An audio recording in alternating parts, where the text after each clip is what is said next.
Hello, and welcome to Lost Love Chronicles. This is a platform where we share stories of love, loss, and the twists and turns that life can bring. Please subscribe to support us and stay tuned for more captivating chronicles. I'm a 39-year-old male, and I never saw it coming. I truly believe that we would be that odd couple that defied the odds and made it work. We've been married for almost 12 years and together for 14. A couple noted for lasting 20-plus years. But everything came crashing down on D-Day, which was October 30th. There wasn't a smoking gun. Just a gut feeling that made me look at her phone one night. I'd never done that before. Trust had always been a cornerstone of our relationship. But that good feeling, as they say, rarely leads you astray. The tipping point for me was when she attended her high school reunion in August. I didn't join her because it involved flights. And with our 2 kids and no local family to help out, it just seemed like too much hassle and expense to see people I barely knew and didn't care about. I've always been the breadwinner, and she's been a stay-at-home mom for the last 10.5 years since our daughter was born. Looking back, there were plenty of red flags, signs of terrible, and even abusive behavior. Maybe not as bad as some stories I've read, but enough that I should have set hard boundaries and walked away years ago. It seems that the beginning of the end of our relationship started at that reunion.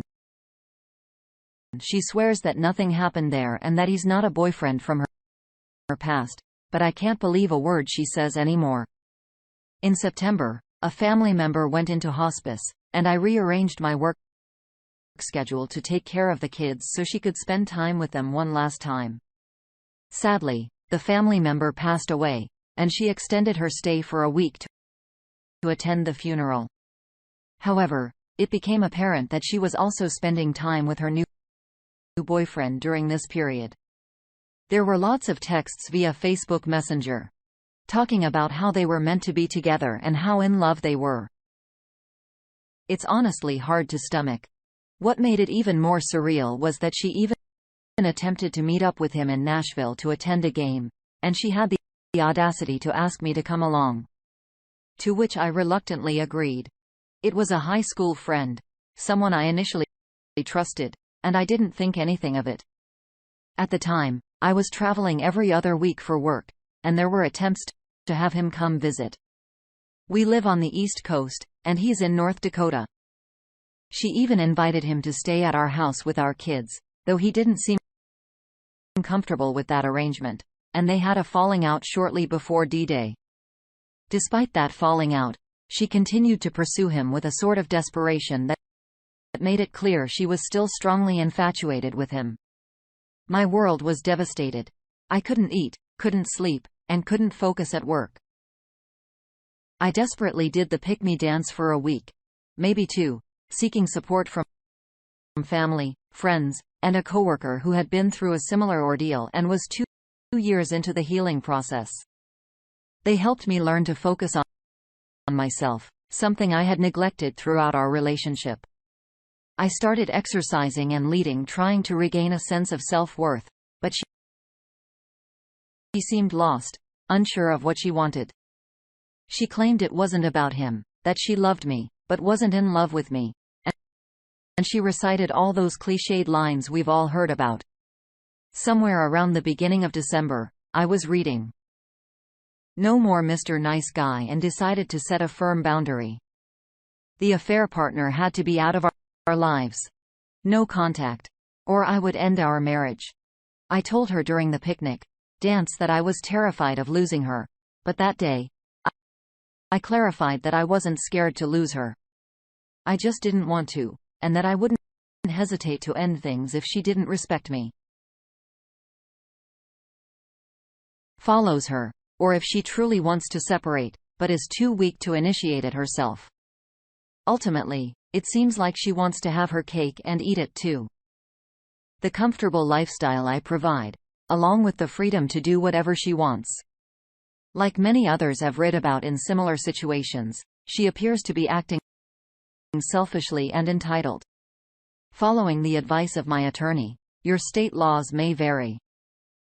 I informed her that they would contact her to arrange to have her served with legal documents.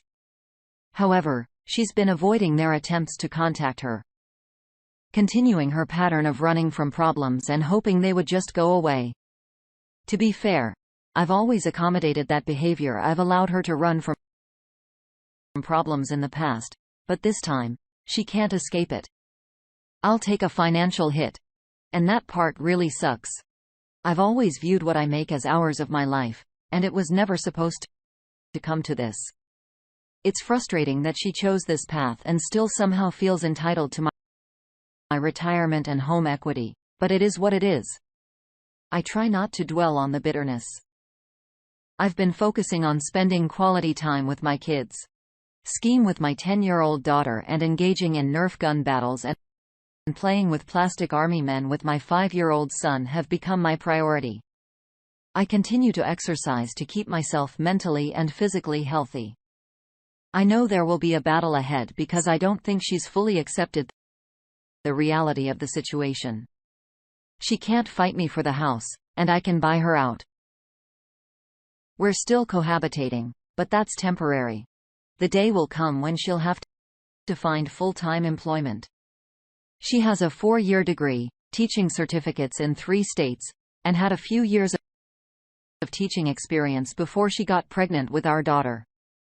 However, she doesn't want to teach anymore, and she once told me not too long before D-Day that she couldn't imagine having to work at a regular job. I can't help but think, sorry, sweetheart, you made the wrong choices. I've been handling almost everything that you would consider adult real life. For us, she's effectively a 12-year-old trapped in a 39-year-old body. Real life is coming at her like freight train. And when it hits, it won't be pretty. It saddens me because I still love her. You can't just flip a switch and shut off those feelings. Though they are slowly starting to fade. My goal is indifference, and I can almost see it way out there in the future. I just have to continue doing the work to get there. I know this has gotten wrong, but I felt it was time to tell my story. It always helps to get it out. And each time I do, a small piece of the weight lifts. I'm fortunate to have a strong support structure of family, friends, and coworkers. Even though much of it is via phone and spread around the country. In addition to sharing this for myself, I hope it can inspire someone whose D-Day was yesterday, or maybe the same as mine, but struggling, or perhaps someone who tried to reconcile and is now having doubts. There's strength in sharing our stories and knowing that we're not alone in this journey.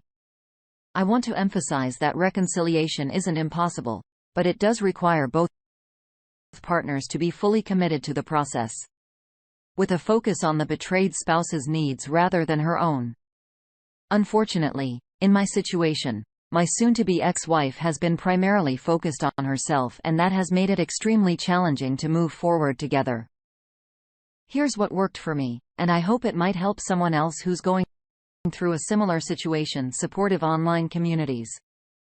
I can't overstate how helpful online communities and subreddits like this one have been. I've spent countless hours reading stories and comments. While some of the comments are quite blunt about leaving a cheater, they're not wrong, and they offer a dose of heart truth that takes time to accept. You can't control someone else's behavior. And infidelity happens to good people all the time. I want to express my gratitude to all those who have shared their experiences and offered support even if they've never posted a word themselves. Recommended books. 3 books were instrumental for me during this journey.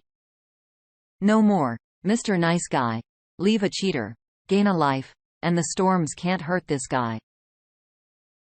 These books provided valuable insight and strategies for coping with the challenges I was facing.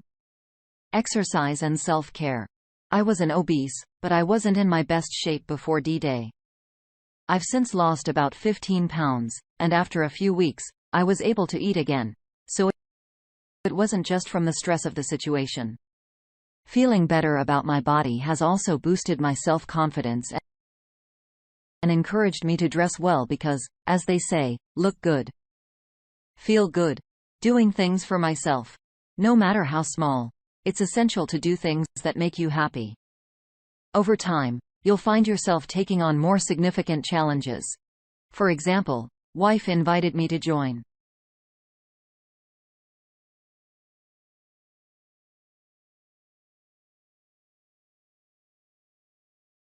Declined as I've realized the importance of setting boundaries and focusing on my own well-being. As I reflect on this tumultuous journey, I can't help but feel a mix of emotions. The pain of betrayal still lingers, but it's slowly being replaced by a growing sense of self-worth and resilience. The road ahead may be uncertain, but I've learned that I can weather the storm. To anyone out there who's their own D-Day or is navigating the complexities of love and loss, remember this: we are not defined by the trials that befall us, but by how we rise from the ashes. My hope is that in sharing my story, I've offered a glimmer of strength, solidarity, and a knowledge that you are never alone on this journey of healing and self-discovery. Dear listener, if you have reached this far, please consider subscribing our channel, as it helps and motivates us to continue our work.